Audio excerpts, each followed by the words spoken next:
청취자 여러분 안녕하십니까. 이번 시간에는 시장 패러다임의 변화에 따른 자금 조달 전략이라는 주제를 가지고 강의를 시작하겠습니다.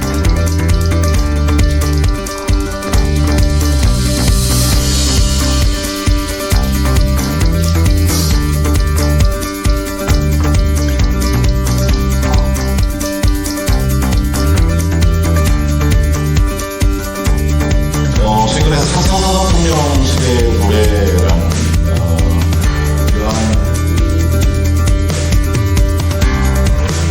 시장 환경은 과거와 다른 방식으로 변화가 이루어지고 있습니다. 창업이나 사업을 전개해 나가는 환경의 패러다임이 빠르게 변화하고 있는데요. 이 4차 산업혁명의 기본적인 초보 연결성, 그 다음에 초진흥화를 근본적인 특징으로 하고 있습니다.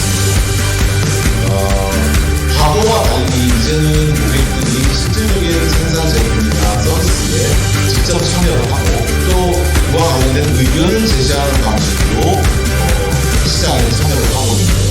반대로 이제 기업의 입장에서는 고객의 거래 정보를 수집을 하고 또 그것을 분석 과정을 통해서 맞춤형 서비스로 고객에게 편익을 제공해주는 방식으로 시장이 형성되고 있습니다.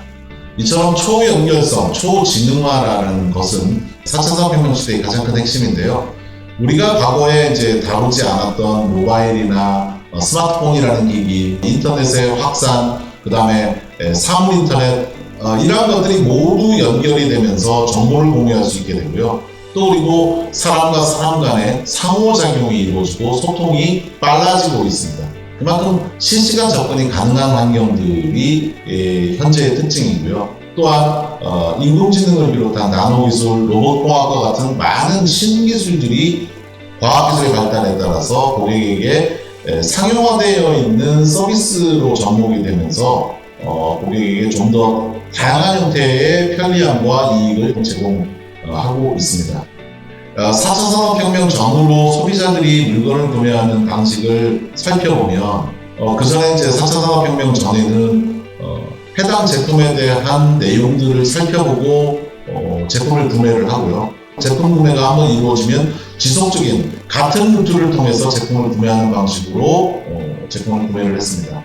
그런데 최근에 이제 4차 산업혁명 스마트폰이라는 것이 본격적으로 보급이 되면서 제품을 구매하기 전에 해당 제품에 대한 정보들을 살펴봅니다. 사용 후기라든가 그 다음에 그 제품을 사용했던 사람들의 어떤 반응도 같은 것들을 먼저 살펴보고 그 다음에 이제 가격을 살펴보고 그 다음에 거기에 따른 여러 가지 질문들을 합니다.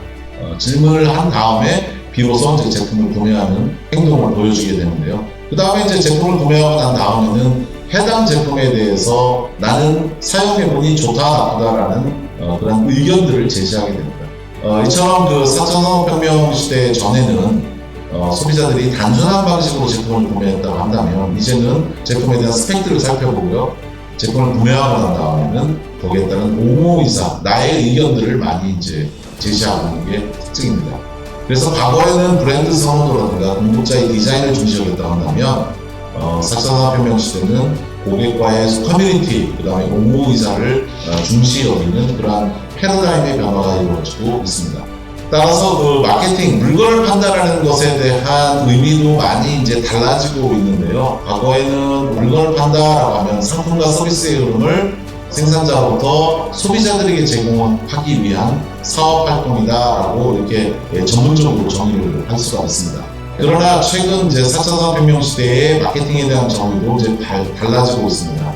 소비자와 고객, 파트너, 또 그 사회 전반에 걸쳐 가치 있는 제공물을 창조하고 커뮤니케이션하고 또 서로 교환하기 위한 활동으로 이해되고 있습니다. 전통적인 시장에서는 오프라인 거래가 주된 방식이었다 한다면 4차 산업혁명 시대에는 디지털 마케팅 방식을 통해서 거래가 이루어지는 것이 특징입니다.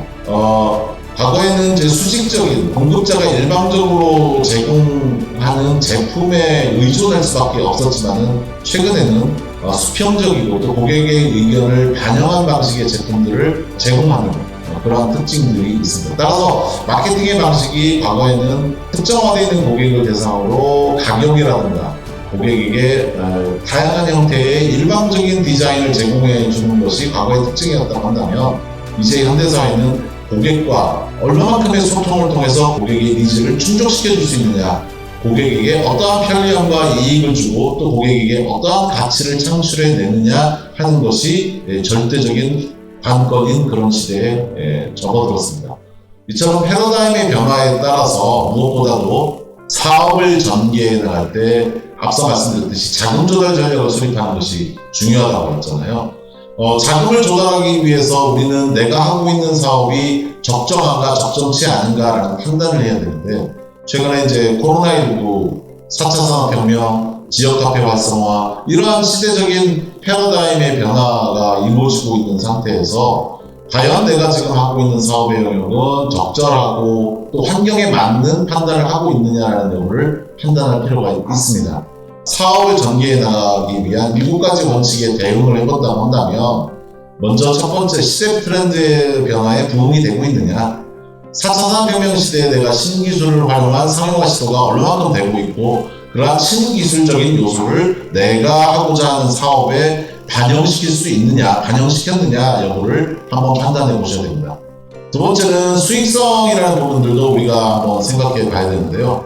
투자 대비 이제 자금 조달 대비 수익성이 최소한 3% 이상, 유망 업종의 경우에는 5에서 8% 이상의 수익률은 창출되어야지만이 사업으로서의 가치가 있다고 볼 수 있습니다.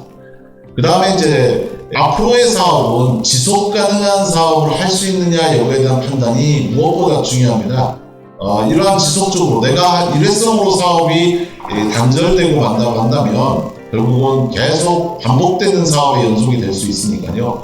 지속적인 사업을 할 수 있는 방법은 뭐냐면, 최근 소비자들의 심리적인 트렌드가 어떻게 바뀌어지고 있는가라는 것들을 분석할 필요가 있습니다. 이러한 소비자 트렌드 분석을 통해서 지속적으로 사업할 수 있는 것에 대한 판단을 할 필요가 있습니다. 또한 안정성이라는 측면에서 봤을 때는 경기 변동이라든가 계절적인 변화에 대한 영향도가 없어야 되겠죠. 최근에 이제 지구 온난화로 인해서 이제 계절적인 변화들이 빠르게 전개되고 있는데요. 이에 따른 안정성을 좀 높게 가져갈 수 있는 사업이냐라고 여부를 판단할 필요가 있습니다. 또 그다음에 다섯 번째로는 자신의 성격에 맞는 사업이냐 아니냐 여부를 판단할 필요가 있습니다. 자신이 좋아하고 잘할 수 있는 것을 하는 것이 무엇보다 중요합니다. 여섯 번째는 경험이나 지식 활용이 가능한 영역이냐라는 부분들을 살펴볼 필요가 있습니다. 실질적으로 자기 자신이 경험해 본 사업 영역을 창업을 한다고 한다면 가장 좋겠지만, 만약에 내가 경험이 부족하다고 한다면 사전 지식을 확보한다던가 그 다음에 정보를 많이 얻어서 좀 사업을 전개해 나가기 위한 사전 계획을 수립하는 것이 중요합니다. 그 다음에 이제 마지막으로 결정적으로 중요한 것이 이제 자금 조달인데요. 내가 하고자 하는 사업이 내가 외부로부터 아니면 내 자금을 가지고 자금을 조달할 수 있는 범위 내의 사업이냐 아니냐 여부를 판단할 필요가 있습니다. 최소한 자기 자본 비율은 약 70% 정도 이상은 되어야 되지 않느냐라고 보고 있는데요. 이러한 그 자금 조달 방식이 결국 이제 자기 자금을 가지고 자기 돈을 가지고 사업을 전개해 나가는 데는 한계가 있기 마련입니다. 따라서 최근에 이제 이러한 창업 생태계의 본격적인 정부 지원 사업들이 펼쳐지고 있기 때문에 이러한 정부 지원 사업이라든가 창업 지원 자금, 소상공인 지원 자금들을 활용하는 이러한 자금 조달 방식을 통해서 사업을 전개해 나가는 것이 중요합니다. 그 다음에 만약에 외부로부터 돈을 빌리는 차입을 해야 되는 경우에는 철저한 위험관리 방안을 수립하는 것이 중요합니다. 최종적으로 내가 사업을 선정을 할 때 다음과 같은 12가지의 고려 요소들을 한번 살펴보고 내가 하고자 하는 사업 영역들이 적절한가, 적절치 않은가 라는 부분들을 창업자 여러분 스스로 한번 자문자답해 보시기 바랍니다. 그런 의미에서 해당 슬라이드의 자료를 올려놨고요.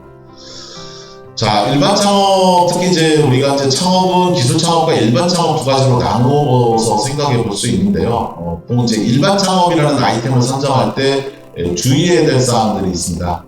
먼저 이제 창업자 자신의 자금 규모가 자기 자본 비율의 70% 이상이 되어야 되고요. 내가 창업을 해야 되겠다는 의지, 가치관, 나이, 성별, 체력 조건은 어떤지 이러한 것들도 사업을 전개해 나가는 데 필요한 요소입니다. 창업 형태는 내가 프랜차이즈 가맹점으로 할 것이냐 아니면 독립된 점포로 할 것이냐라는 것들을 살펴봐야 되고요. 특히 이제 외부의 전문가로부터 자문이라든가 도움을 받을 수 있는 인적 네트워크가 있다면 정말 중요합니다. 이러한 창업 박람회라든가 그 다음에 창업 관련된 교육이라든가 세미나라든가 이런 데 참여를 통해서 네트워크를 좀 확보를 하시고요. 그런 네트워크를 활용한 정보를 얻는 것이 굉장히 중요합니다. 이러한 그 일반 창업을 여러분들이 이제 본격적인 창업을 전개하는 데 있어서의 많은 정보들을 얻을 수 있는 창업 및 지원 사업에 대한 정보를 추적할 수 있는 가장 좋은 사이트가 바로 이제 K-스타트업입니다. K-스타트업을 통해서 창업에 대한 다양한 형태의 정보들을 얻을 수가 있습니다. 제품, 아이템, 자금, 또 그리고 그 이후에 이제 시장 개척을 하는 많은 부분들에 대한 지원 사업들이 있는데요.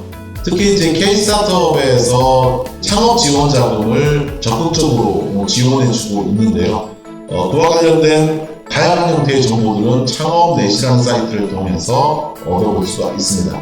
그 다음에 이제 기업에 대한 정보를 추적할 수 있는 방법은 중소벤처24라는 사이트를 통하면 창업과 관련된 많은 정보들을 얻을 수가 있습니다. 특히 이제 K-스타트업에 가시면 창업 교육이라든가 시설 공간을 비롯한 네트워크 이런 것들을 다 아우르고 있는 창업 플랫폼이기 때문에 회원가입을 하시고 알림 설정을 해주시면 많은 다양한 정보들을 얻을 수가 있습니다. 그 다음에 이제 대전 일자리경제진흥원에서 하고 있는 소상공인 관련된 정책 사업이라든가 이런 것들도 또한 좋은 사이트로 여러분들이 활용할 수 있습니다. 자, 우리가 앞서 살펴본 바와 같이 성공 창업을 해야 되는데 결국 피해야 될 사업, 실패하는 사업, 피해야 될 아이템들은 무엇인가 라는 것들을 한번 살펴보겠습니다. 7가지 정도로 나누어서 살펴볼 수가 있는데요. 마진이 적다든가 투자 비용이 많이 요구되는 아이템은 피해야 됩니다. 그 다음에 특히 이제 라이프 사이클이 짧거나 전문가 영업이 어려운 아이템들 같은 경우는 피해야 될 아이템 중에 하나인데요.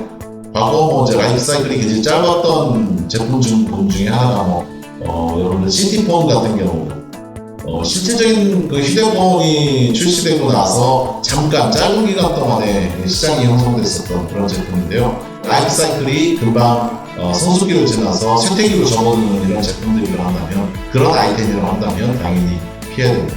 모두에게 노출된 정보는 더 이상 정보로서의 가치가 없다. 과열 경쟁 가능성이 있는 이런 아이템들은 좀 피하시는 게 좋습니다. 그리고 보통 통상적으로 사업을 전개해 나갈 때 이제 기동량을 통해서 사업을 전개하는 경우들이 많은데요. 미리 사전에 충분하게 정보를 좀 살펴보는 것이 중요합니다. 그 다음에 경기나 계절에 지나치게 민감한 아이템은 성장을 하는데 한계가 있습니다. 그 다음에 앞서 살펴본 바와 같이 내가 어떠한 사업을 전개해 나가느냐에 따라서 창업 조직, 회사를 어떠한 유형으로 가져갈 것이냐라는 것도 중요합니다. 사회적 기업으로 가져갈 것이냐, 아니면 주식회사 형태로 가져갈 것이냐, 아니면 소셜벤처의 형태로 가져갈 것이냐에 따라서 회사 조직을 무엇으로 가져가느냐에 따라서 유리하고 불리한 방향성을 펼쳐져 나갈 수가 있습니다. 그 다음에 이제 최근에 이제 프랜차이즈 관련된 사업들을 많이 하고 있는데요. 지나치게 특약을 요구하는 프랜차이즈 사업 같은 경우는 좀 피하는 게 좋고요. 철저한 분석을 선행하는 것이 좋습니다. 공정거래위원회 사이트에 가시면은 프랜차이즈에 대한 많은 공개 정보들이 나와 있습니다. 그래서 공개 정보들을 참고해서 철저한 분석을 할 필요가 있습니다. 결국 핵심은 창업자가 좋아하는 아이템을 가지고 사업을 해낼 것이냐, 아니면 창업자가 경험한 아이템을 가지고 사업할 것이냐, 어떤 것이 성공 확률이 더 높을까요? 창업자가 경험한 아이템이 당연히 성공 확률은 높겠죠. 그러나 자신이 좋아하고 또 자신이 경험해보지 못했다고 한다면 많은 일정 정도의 시간을 할애해서 그와 관련된 정보 수집부터 해서 간접적인 경험들을 쌓는 것도 충분하다고 생각합니다. 앞서 말씀드렸던 제품의 수명 주기와 관련해서 제품이 라이프 사이클이라는 것을 참고자료로 한번 가져왔는데요. 제품이 판매되는 상황은 시간이 지나면서 좀 변합니다. 따라서 제품의 연속적인 그 관리가 필요한데요. 도입기, 성장기, 성숙기를 지나서 쇠퇴기이기 마련입니다. 업종별로 나와 있는 내용들을 제가 슬라이드 상에서 정리를 해봤는데, 보통 통상적으로 우리가 이제 도입기나 성장기에 놓여져 있는 사업들을 중심으로 해서 전개해 나가면 정말 좋겠죠. 그러나 이제 도입기나 성장기에 속해 있다는 얘기는 그만큼 많은 지식을 습득을 해야 되고, 또 그와 관련된 아이템에 대한 연구들이 먼저 선행되어야 될 필요가 있다고 생각합니다. 그러나 내가 성숙기에 접어들고 있는 아이템을 하고 있다 하더라도 이것의 실질적인 수명 주기를 다시 상향화시킬 수 있는 방법은 바로 그 새로운 패러다임의 변화에 따른 새로운 신기술들과 융합하는 방식으로 제품의 라이프 사이클을 좀 더 연장할 수 있는 이런 기회가 있습니다. 따라서 내가 지금 하고 있는 사업의 영역이 성숙기를 접어서 쇠퇴기에 접어들고 있다고 한다면 새로운 신기술들을 융합한 방식으로 피보팅을 할 필요가 있습니다. 이러한 제품의 연장은 마케팅 전략에서도 같이 활용되고 있는데요. 제품의 수명 연장을 위해서 광고를 한다든가, 새로운 시장을 탐색한다든가, 가격을 인하한다든가, 새로운 기능을 추가한다든가, 우리는 다양한 형태의 제품의 그 판매 주기를 연장시키기 위한 많은 활동들을 하게 됩니다. 이것을 우리가 보통 마케팅이라고 하는데요. 그런데 이제 이런 마케팅을 전개해 나가는 데 있어서 주목해야 될 부분들은 뭐냐면, 제품의 라이프 사이클을 연장시키기 위해서 내가 시도하는 광고는 모든 사람들에게 좀 알려져야 될 필요성이 있고요. 또 기존에 사용하지 않았던 다른 잠재 고객을 대상으로 진행해야 되고, 또 이러한 광고들은 반복되는 형태가 돼서는 안 된다는 것이 바로 이제 최근 제품의 라이프 사이클을 연장해 줄 수 있는 그러한 마케팅 방법이라고 이해하시면 될 것 같습니다. 결국 우리가 시장의 패러다임 변화에 따라서 기업의 다양한 형태로 사업을 전개해 나가게 되는데요. 결국 근본적으로 기업이 하고자 하는 것은 기업의 가치를 창출하는 것이 근본적인 목적입니다. 자금을 어떻게 하면 잘 조달을 해서 제품을 생산을 하고, 생산된 제품이 잘 팔리게 마케팅을 해서 다시 그 자금이 다시 새로운 제품을 생산하기 위한 선순환 구조를 갖는 것이 중요한데요.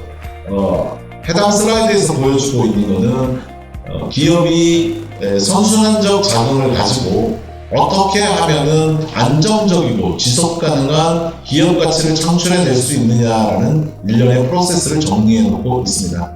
가장 좋은 방법은 기업이 이익을 창출을 해서 이익금이나 또 이익을 창출해서 그 자금을 가지고 다시 새로운 제품의 생산을 하는데 투입이 된다고 하면 가장 이상적이겠죠. 그러나 이러한 잉여 자금을 가지고 사업을 운영해 나가는 데에는 한계가 있습니다. 그러다 보니 이제 앞서 말씀드린 간접 자본이라든가 외부로부터의 자금을 차입한다든가, 아니면 직접 자본 시장이라는 걸 통해서 외부로부터의 투자를 통해서 새로운 자금을 조달해내는 방식으로 전개해 나갈 수 있습니다. 보통 통상적으로 창업 기업이 갖는 자금은 뭐 이렇게 시설 자금, 운전 자금, 또 뭐 이제 개발 자금으로 나누어서 살펴볼 수가 있습니다. 또 그리고 이러한 자금의 성격에 맞게끔 구분을 한 장부 정리라든가 자금의 운영 방식을 전개해 나가는 것이 중요한데요. 이처럼 기업의 가치는 어떻게 자금의 순환 흐름을 원활하게 할 수 있느냐, 시대적 패러다임에 맞는 사업의 방향성도 전개하고, 또 해당 제품에 대한 연구개발이라든가 외부로부터의 추가적인 자금을 조달을 해서 더 업그레이드 되어 있는 제품이나 서비스를 공급해주는 방식으로 계속 선순환 구조를 가져가는 것이 무엇보다 중요하고요. 이러한 이상적인 선순환 과정을 가져가는 것이 결국 기업이나 창업자가 결국 해내야 될 역량이고요. 또 전략적으로 가져가야 될 필요성이 여기에 있습니다. 이러한 일련의 선순환 프로세스, 기업의 가치를 창출해내는 이러한 프로세스를 통해서 기업의 가치가 이제 지속적으로 상승을 하게 되는데요. 결국 이러한 기업의 가치를 극대화하는 데에 궁극적으로 자금을 어떻게 조달을 하느냐라는 전략을 수립하는 것이 결론에 이르게 됩니다. 그래서 자금 조달 전략을 어떻게 펼쳐나가고 자금 조달 전략을 무엇보다도 잘 수립하는 것이 기업의 가치를 창출해내고 또 기업의 지속 가능성을 가져갈 수 있는 목적이라고 보시면 될 것 같습니다. 자, 여기까지 정리하고 다음 주제에서는 그렇다고 한다면 어떻게 자금을 정부 지원 자금들을 통해서 자금을 조달할 수 있는가, 자금 조달 방법에 대한 구체적인 방법들을 말씀드리겠습니다.